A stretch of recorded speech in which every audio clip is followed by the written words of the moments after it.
Rebirth. 16. Sonny felt something waking up inside of him. With a startled cry, he clutched his chest and stared into the darkness, trying to understand what was happening. The feeling was not painful or unpleasant, yet it was like nothing he had ever experienced. It was as though his soul was being shaken awake, infused with strange new energy. However, that energy did not come from some outside source. Rather, it was coming from within, as though it had always been there. Sleeping, the energy filled every fiber of his being. Sonny felt his emotions becoming clearer and sharper. Then his body began to change too. He felt as though a miniature star was burning in the center of his chest. Waves of heat were radiating from it, slowly reaching his stomach and shoulders, then his arms and legs, then his hands and feet.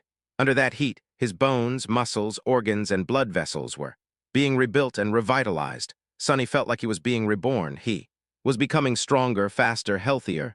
It was euphoric. With each second, his transformation was becoming more profound. New confidence settled in Sonny's heart. He was not a weak, frail street kid anymore. He was not as vulnerable against anyone who would wish to bully him as he was in the past. With his powers awakened and his will tempered by the horrors of the first nightmare, he was now someone you would not want to cross. After some time had passed, the star burning in his chest finally cooled down. The heat was replaced with a soothing coldness. That coldness washed over Sonny's body, taking away all the aches and discomforts that had been accumulated there over the years. Then it moved up, reaching his brain and finally his eyes. His vision strangely doubled. He could still see the void populated by an endless pattern of stars. But he could also see something different. A silent, calm, dark sea illuminated by a lonely black sun. From his previous knowledge, Sonny knew that this was his so-called Sea of Soul, but he also knew that it was supposed to look quite different. For starters, it was supposed to be much more lively. The star hanging above the visual representation of his soul core was supposed to be burning with bright light, filling the soul sea with a warm, blinding shining. However, Sonny's soul was dark and lightless. That's strange. He took a look at the black sun. At a closer examination, it actually turned out to be transparent. It's just that with no other major source of light around, the star had appeared to be as dark as its surroundings. Also, no one was supposed to be here except for him.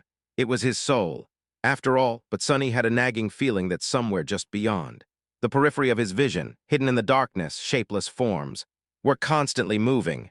No matter how he turned his head, he couldn't catch a clear glimpse of them, and yet the feeling would not go away. Not wishing to waste any more time on this right now, Sonny turned back to the black sun and finally spotted two spheres of light orbiting around it as though caught in the soul core's gravity well. A subtle smile appeared on his face. These were his memories, Silver Bell and Jupiter's shroud. Later, there would be dozens of such spheres here. If he was lucky, he would even acquire an echo or two. The spell's voice suddenly pulled him out of the sea of soul. Awakening aspect ability. This is it, the moment of truth, Sonny thought. Divine aspect or not, his immediate future still depended on the first aspect ability he would receive. His role in the dream realm would be based on its characteristics. If it was a combat ability, he would be most useful on the front lines of the bloody battles against the nightmare creatures. If it was tied to sorcery, he would likely become a powerful but fragile ranged fighter. If it was something having to do with utility, he would be a vitally important part of the behind-the-scenes workings of the dream realm.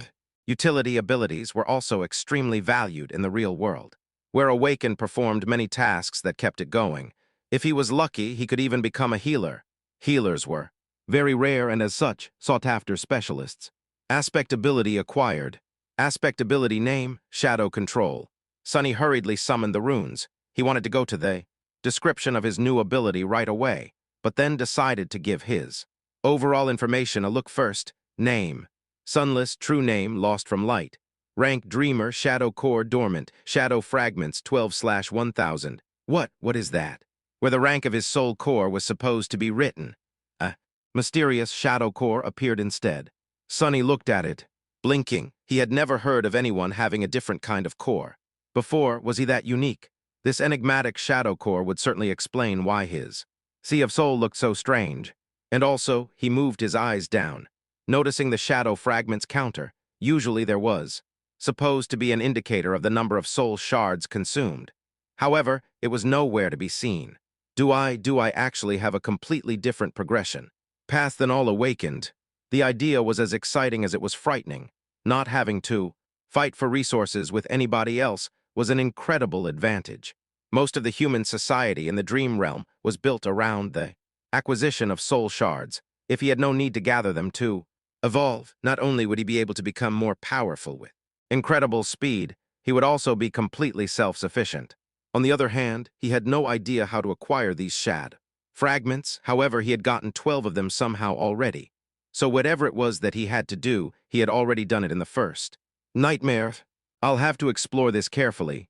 Satisfied with this decision, Sunny continued to study the runes, memories, silver bell, puppeteer's shroud, echoes, attributes, faded, mark of divinity, child of shadows, aspect, shadow slave, aspect rank, divine, aspect abilities, shadow control, aspect ability description, your shadow is more independent than most, it is an invaluable helper.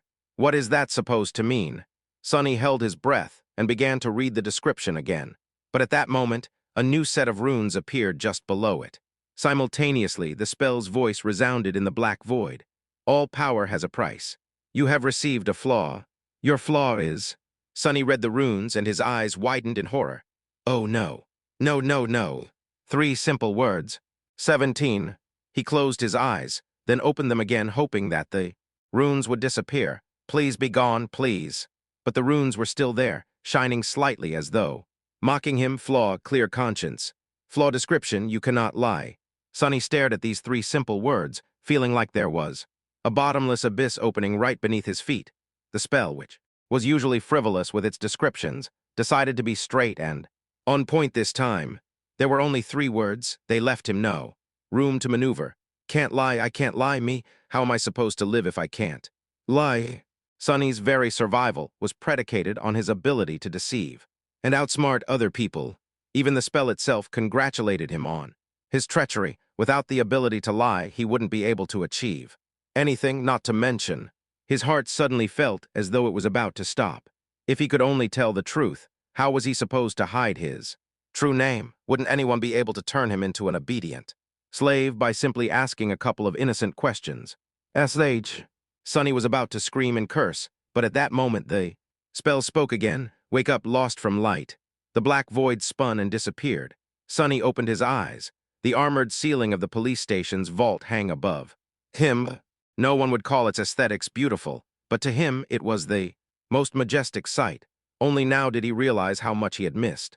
The real world, it was safe and familiar. There were no monsters or slavers.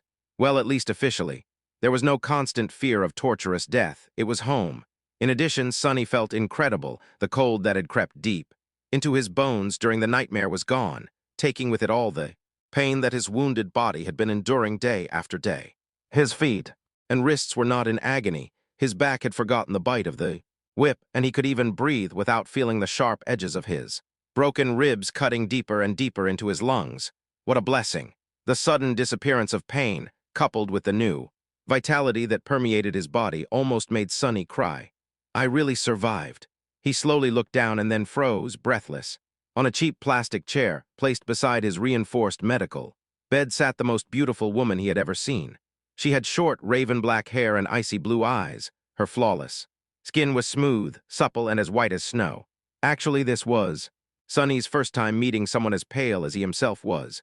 However, while Sunny's pallor looked strange and unhealthy, the beautiful stranger was nothing short of striking. The woman seemed to be in her late 20s. She was wearing a dark blue uniform with silver epaulets and black leather boots. The jacket of her uniform was casually unbuttoned, revealing a black tank top beneath. Currently, she was stretching her arms above her head, clearly bored and sleepy. The gesture forced the thin fabric to tighten, provocatively accentuating her full breasts. Mesmerized, Sunny almost missed the fact that there was a shoulder insignia on the woman's left sleeve.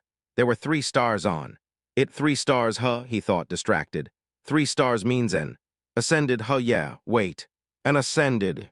But before Sunny could fully digest the meaning of this word, he realized that the woman was staring at him, too. What are you looking at? She said, not a gram of humor in her voice. Sunny blinked a couple of times, embarrassed, and quickly came up with an excuse.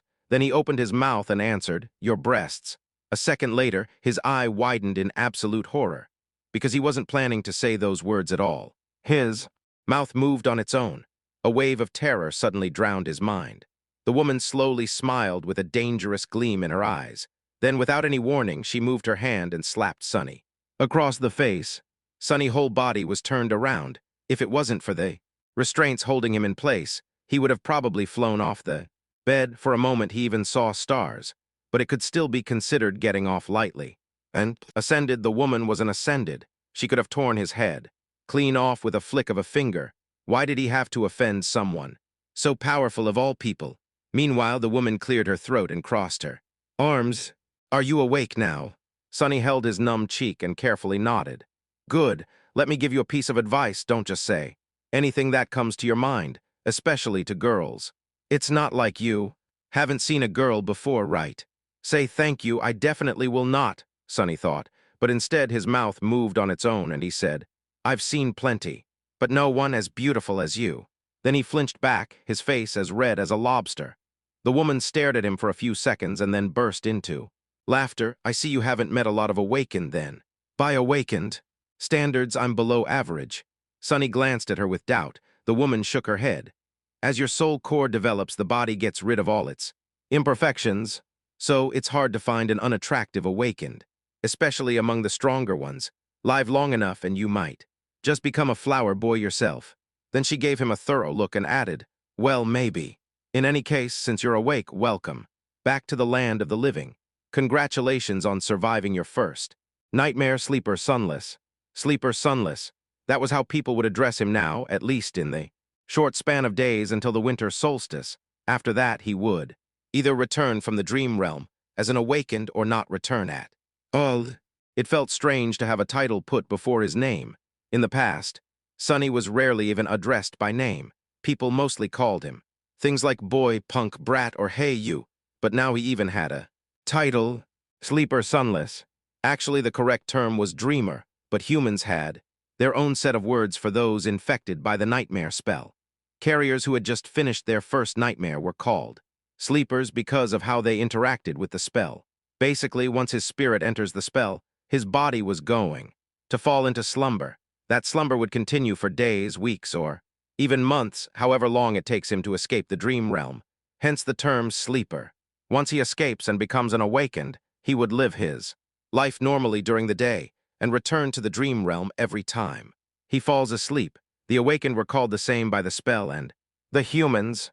That word was also sometimes used as a general term for all carriers. Then, if he were to decide to enter a second nightmare and manage to survive, he would become an ascended. People called them masters. Masters could enter and exit the dream realm as they wished. Some even chose to never come back there at all. More than that, they traveled between the worlds physically, not just in spirit. And then above the masters there were saints, those who had conquered the third nightmare and earned the right to call themselves transcendent. They were as powerful as demi-gods and even more rare. Not only could they travel between the real world and the dream realm, but they could also take others with them. But coming back to masters, the beautiful woman stood up and approached the reinforced medical bed. With practiced moves, she began to undo the restraint, holding Sonny in place. I am Ascended Jet. You can call me Master Jet. These past 3 days, I was on watch duty due to your nightmare. Right before I fell asleep, the policeman told me that an awakened would arrive in a few hours to monitor my condition. To kill the nightmare creature if I die and let it through. Sonny was unwilling to open his mouth, terrified that all sorts of truths would come spilling out, but there were things he simply had to know. Master Jet, I have a question. Go on. Why would a master be put on watch duty? Isn't it below your pay grade? Jet gave him a dark look. You're smarter than you seem. Recently, there was a lot of gates opening in this sector. Most of the local awakened are either wounded or occupied with the cleanup, or dead. It's always like that. Close to the winter solstice, she opened the final restraint and took a step back. Plus, there's not a lot of awakened who, like me directly, work for the government. It's by far the least lucrative or glorious carrier one of us can choose. Would you abandon wealth and fame to work abysmal hours and risk your life, fueled only by altruism and sense of duty? Sonny wanted to say something flattering. Instead, he looked Master Jet right in the eyes and smirked. Of course not, I'm not an idiot. Damn this damn flaw, damn. She stared at him with a humorless expression. Sunny thought that he was going to get slapped again, but instead Jet smiled. See, I was right, you really are smart. Absence of light. 18. Sunny was enjoying a hot shower. After their short conversation, Master Jet had sent him to clean himself, saying that he reeked of nightmare.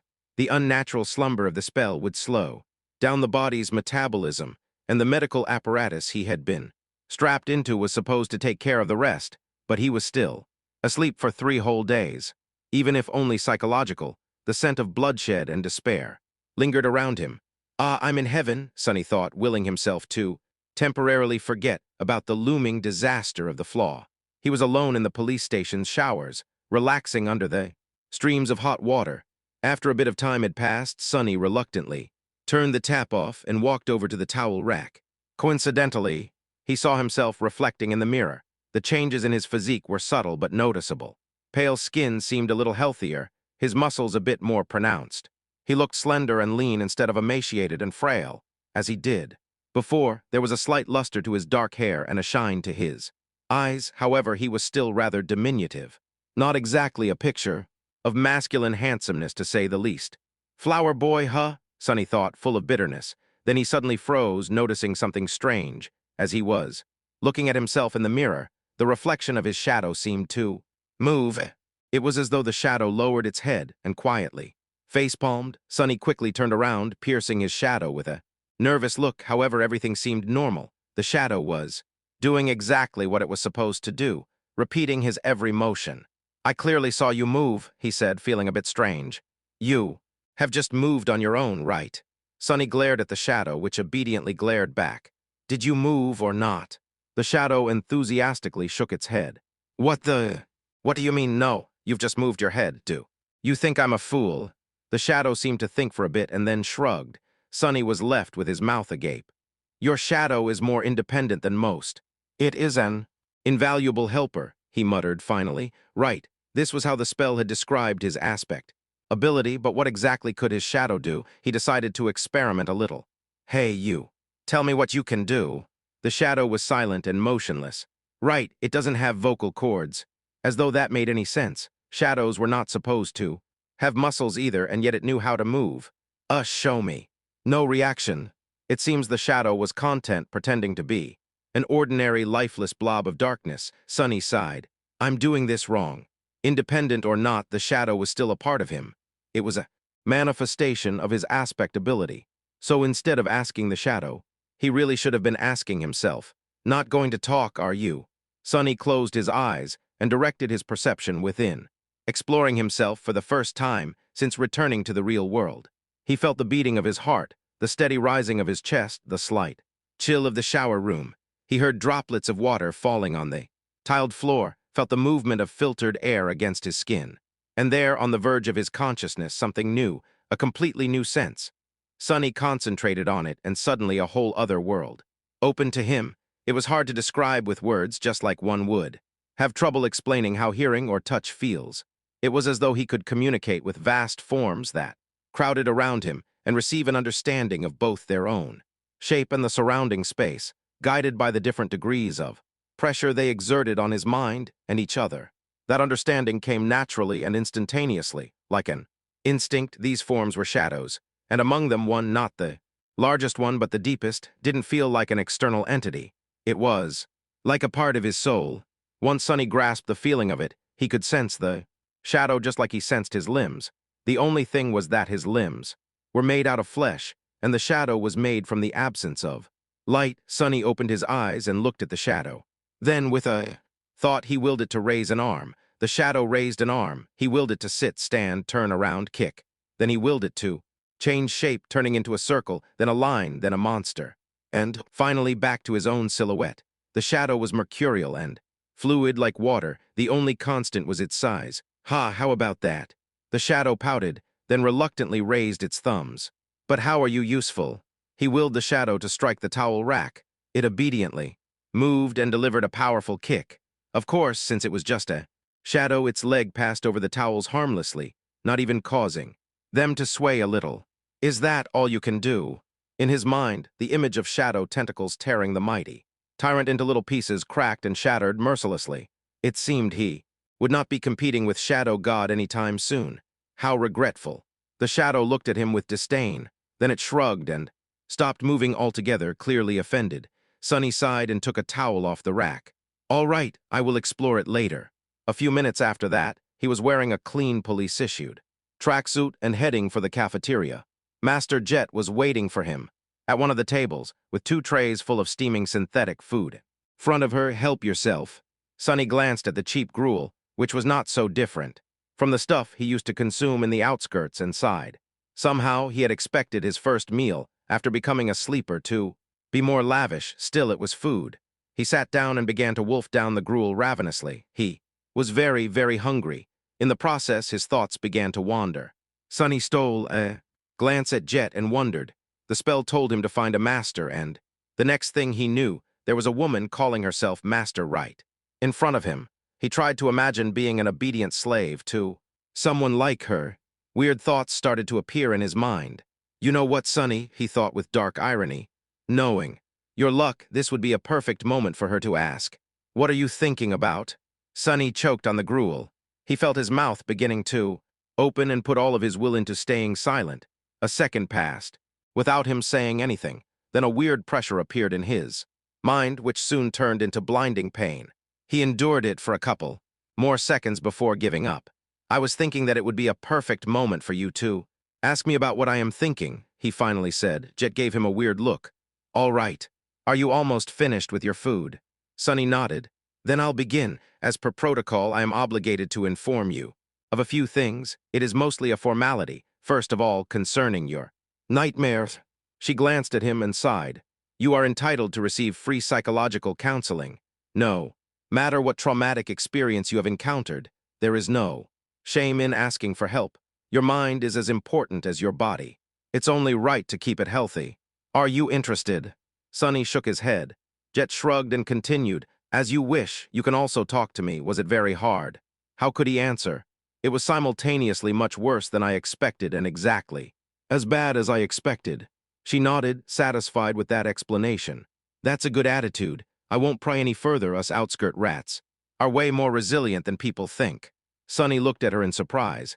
Master Jet, you grew up in the outskirts. She grinned. What? You can't tell because of my exquisite manners and polished exterior. He blinked a couple of times, surprised. I couldn't tell at all. After thinking for a while, he added, Are there a lot of people like us among the awakened? Jet's smile disappeared. No, there's not. In fact, they can be counted on one hand. As expected, odds were really stacked against people like them. That made the 3 stars on Jet's insignia even more exceptional. One day I'll be a master too. If she can do it, why can't I? So, what happens now? What else are you obligated to tell me? Sonny had no idea what he was supposed to do after leaving the police station. The winter solstice was just several weeks away. Jet leaned back and answered, That's basically it. There are some additional hoops to jump through, mostly having to do with your family, but well, I've read your file, so I know it doesn't apply. The only thing left is to decide how you will be preparing for your first journey into the dream realm. She looked at her communicator and grimaced. I must say, your luck is exceptionally bad. There's not a lot of time at all. First of all, you are free to do what you want. No one is forcing you to make a certain decision. That is to say, you can choose to prepare on your own or not prepare at all. Party until the lights go out. Sonny was not very well versed in partying. However, I would advise against that. As a sleeper, you are also entitled to enroll in the Awakened Academy. You'll be provided with food, lodging, and a wide choice of preparatory classes. This late into the year, you won't be able to learn a lot, but it's better than nothing. She was silent for a few seconds, then added, More importantly, you will get acquainted with most of the people who will enter the dream realm with you. Some of them might become your companions for life, and some may end up trying to end that life once we're inside. The spell, Sonny added, reading between the lines of what Master Jet had said. So what do you say? Do you want me to take you to the academy? Sonny thought about it. Strangely, his flaw was silent, not forcing him to answer one way or the other. Is it because I haven't made up my mind yet? Finally, he looked down at his empty tray and made a decision. Free lodging and food, you say? Yeah, I want to go to the academy. Crossing the bridge. 19. Sonny was standing in front of the massive, seemingly indestructible red gates of the awakened academy. The academy was in fact a city within the city. It was built like a fortress with a high wall made of hard alloy, deep moat, and numerous large caliber turrets which were placed in certain positions to create a deadly air suppression dome. No nightmare creature, not even colossal titans, were supposed to be able to break through its defenses. It was a legendary place. Actually, many of the most popular webtoons, youth dramas, and novels took place right behind that wall. Adventures, rivalries, and romantic entanglements of the young, awakened heroes were the mainstream theme of modern entertainment. Never in his wildest dreams did Sonny imagine actually becoming one of these heroes. Of course, how things really were differed a lot from how it was portrayed in the media. More than that, he had only 4 weeks to spend here before venturing into the dream realm. Even if he wanted to, there was not enough time for any type of entanglement, and he definitely did not want to. He had to learn how to survive, not waste time on such nonsense. The snow was slowly falling to the ground. It was cold and silent in front of the academy gates. Except for Sonny, there was only one other person, another new sleeper if he had to guess. It was a tall, slender girl of around his age, with clear gray eyes and a detached look on her face. She had strange, silver-white hair that was cut short and neatly parted to the side. Just like him, she was dressed in a police-issued tracksuit and had no personal belongings. With her, on her head, there was a pair of old-fashioned headphones. She was calmly listening to music while they waited. There was a certain vibe to the silver-haired girl. It was sort of as though she was apart from the world. She looked confident and self-sufficient, but also a bit lonely. Sonny wasn't going to start a conversation. Who knew what kind of situation he would put himself in due to that damn flaw? It was better to keep to himself. He glanced at the girl and sighed. I wonder what flaw she has. Finally, the gates began to open. The giant, ridiculously thick sheet of reinforced metal slowly descended, creating a long bridge. Sonny looked ahead with grim determination. Master Jet's parting words echoed in his mind. On their drive to the academy, Sonny didn't speak much, looking at the sights of the city that were flying past the window of Jet's personal transport vehicle. Actually, it was his first time sitting in a PTV. Most people in the city couldn't even dream about getting a license and purchasing a vehicle like that, having to do with public transportation. He had ridden in the back of a police cruiser once or twice, but that was a completely different experience. At some point, Master Jet looked at him and said, since we both come from the outskirts, I'll give you 3 pieces of advice. Whether you listen to me or not is your business. Sonny turned his head, waiting. First, once you're registered in the academy, they'll offer you psychological counseling again. There will also be a valuable reward for sharing your experiences in the nightmare and the details of your appraisal. You'll be able to receive a soul shard, maybe even several of them. He frowned. Are you trying to convince me to visit a psychiatrist again? Jet shook her head. No, I'm telling you to refuse. Surprised, Sonny raised his eyebrows. Why? There was a pause before she answered. You're too green to understand, but out there in the dream realm, nightmare creatures are not the only danger. Once you grow powerful enough, humans will become an equal threat. The less they know about your aspect, the better. So that's how it is. The easiest way to defeat a powerful awakened is to use their flaw. That's why young fools in the academy are encouraged in various ways to share the details of their aspects. I'm not saying that the government will leak your information, but once 2 people know a secret, it's no longer a secret, and there's a lot of people working for the government. That made a lot of sense. Thank you, Master Jet. She gave him a nod. Second, there will be a lot of courses to choose from, all types of combat training, deep dives into nightmare creature categories and vulnerabilities, basics of various types of sorcery, artifact study, and so on. Sonny gulped. Actually, he was already agonizing about what weapon to train with. 4 weeks was not enough to master a weapon, but at least he would have a basic understanding of it. Disregard all of that. The only course you have time to attend is wilderness survival. He blinked. What? Jet glanced at him. It's different for city kids who learn all sorts of useful things in school and from their tutors. But we don't have that advantage, do we? What was the biggest threat to your life during the nightmare? Sonny thought about it. On the surface, the most dangerous thing he faced was the tyrant, followed by hero Oro of the Nine. But actually, what almost killed him in the end was the cold. Jet smiled. Smart, you only know how to survive in the city, but the dream realm is mostly made of wilderness. Do you know how to make a fire, how to procure food, how to find safe shelter? No, fighting monsters is important, but it'll be useless if you die of hunger. Or exposure to the elements, trust me, I've learned it the hard way. Sonny nodded, angry at himself. It was so obvious, yet he never even thought about these seemingly simple things. He was blinded by his past habits and experience. Human brains were like that. Once accustomed to a certain way of living, it was hard to see past the already familiar routines. It was lazy thinking at its worst. At that point, Master Jet had stopped the car and opened the door. Getting out, Sonny followed her and was momentarily stunned, staring at the colossal metal gates in front of them. This was the famous Awakened Academy. After a few seconds, he shook off his amazement and turned to his senior. "This is as far as I go," she said, looking cheerlessly at the walls of the academy. "I've already notified them. Someone will come fetch you in a while." There was something dark in the depths of her icy blue eyes. Sonny suddenly felt a cold feeling spreading through his body. "What's the third advice?" Master Jet glanced at him, then sighed. "Remember, no one can survive in the dream realm alone. That's not an opinion, that's a fact. Try to get along with your peers. Even if they don't treat you well, it might save your life." Then she suddenly smiled and patted him on the shoulder. "You've done well to survive until now. Make sure to keep yourself alive in the future, too." Then she got back into her PTV and drove off. Just like that, she was gone. The end of the metal bridge hit the special grooves in the ground and stopped moving after a set of loud clicks. Sonny looked ahead, wondering what kind of life he was going to be living in the next 4 weeks. Keep your flaw and aspect secret, learn to survive in the wilderness, be nice to other sleepers. It didn't sound too hard, but for some reason, he was sure that these weeks were going to be as challenging as his first nightmare, or maybe even worse. Seemingly free of such concerns, the silver-haired girl walked forward and stepped on the bridge. Sonny sighed and reluctantly followed. Outcast once again. 20.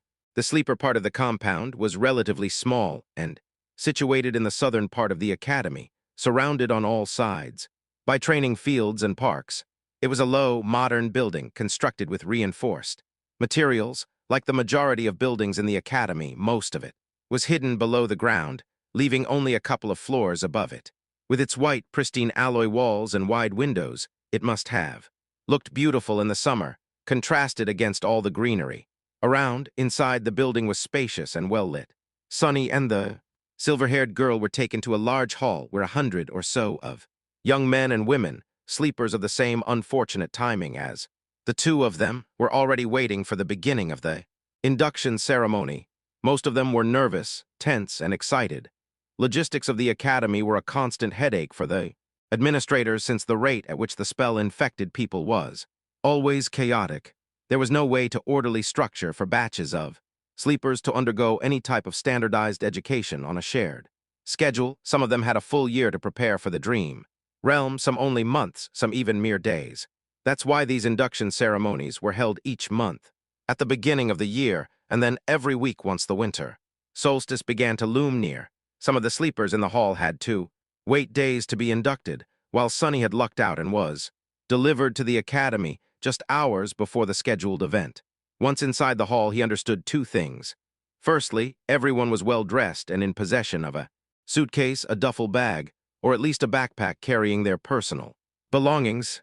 They were obviously coming prepared, most likely from home, sent off by their families. So Sonny and the silver-haired girl, who came empty-handed and wearing simple police-issued clothes, were not a norm like he had assumed, but actually an eye-catching anomaly. Right, that makes sense. Secondly, Master Jet was not being overly humble when she called herself below average by Awakened standards, even though these young people were just starting their paths as Awakened. Their looks were dazzling. Everyone was handsome, beautiful, and radiated. Health he swallowed. Still, I feel like none of them compare. She might not be as perfectly shaped, but I don't know, she has a presence. It's like shadows become deeper, and the temperature drops by a couple of degrees when she's in a room. Was this the difference between a sleeper and a master? But all of these thoughts were just him trying to postpone the inevitable. Sonny already knew that he was in for a wild ride. because he could not lie, and all of these excited youths, regardless of their clothes, gender, and looks, wanted to do one thing: talk. Every one of them wanted to talk with fellow sleepers. They wanted to discuss their nightmares, their future journey into the dream realm, and everything in between. They wanted to ask questions, they wanted to be asked questions, they wanted to discuss something important or just chit-chat about stupid things. Everyone wanted to share. "It's a nightmare," Sonny moaned, disturbed and fearful. "I'm doomed." Then, with a bit of grim determination, he gritted his teeth and slowly exhaled. "Just think about it as a continuation of your trial. You survived the Black Mountain, so you can survive this too." He had faced heroes, villains, monsters, and even gods. Was he going to be afraid of a bunch of teenagers? He might have underestimated how scary teenagers can be. In half an hour, pretty much everyone in the room hated his guts. After a short series of conversations, Sonny had acquired a reputation of an obnoxious, foul-mouthed pervert. This reputation was quickly solidified. He was slapped a few times and even punched. Once, he also discovered a couple of new things about his true self. Namely, that deep down inside he was apparently rude, arrogant, and more than a little bit lustful.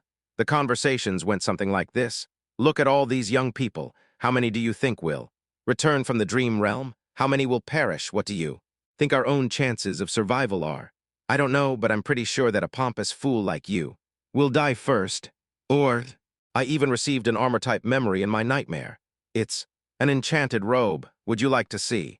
Actually, I would prefer to see you without a robe." Or then those lowlifes began to rob the bodies. It was disgusting. They even took their shoes. What kind of degenerate would take a dead man's shoes? "I once killed a man and took his boots. They were nice boots." "What? You killed someone just for a pair of boots?" "Of course not. There were other reasons. I also took his cloak." Once again an outcast, Sonny was eventually left alone. People seemed to be avoiding him. Unperturbed, he found a quiet corner and stood there, glad that no one wanted to talk to him anymore. His face hurt, and there was blood dripping from his nose. Being ostracized from a group was nothing new, but it still stung. However, he was smiling, because in the process of turning the whole batch of sleepers against himself, Sonny had discovered something vital. He learned how to control his flaw. Once asked a question, he could not keep quiet. He also couldn't lie. However, after a lot of experimentation, Sonny had found out that with a bit of practice, he could influence the exact way the truth eventually came out. It was like this: after receiving a question, his mind automatically produced a truthful answer. After that, the flaw would force him to say that answer aloud. Refusal to speak would result in the buildup of pressure, then piercing pain. The longer he kept quiet, the worse the pain would become. Eventually, he would have to surrender and reveal the truth. However, in these moments between receiving the question and surrendering to the pain, the actual wording of the answer could be changed. The more it strayed from the initial thought, the more resistance he would meet, once again in the form of pressure. Then pain. It still had to be truthful, but it didn't have to be so stark. For example, if Master Jet were to catch him staring again and ask what he was looking at, instead of embarrassing himself, Sonny would have been able to endure a bit of pain and simply say, "You." That would still be the truth. However, the result would be entirely different.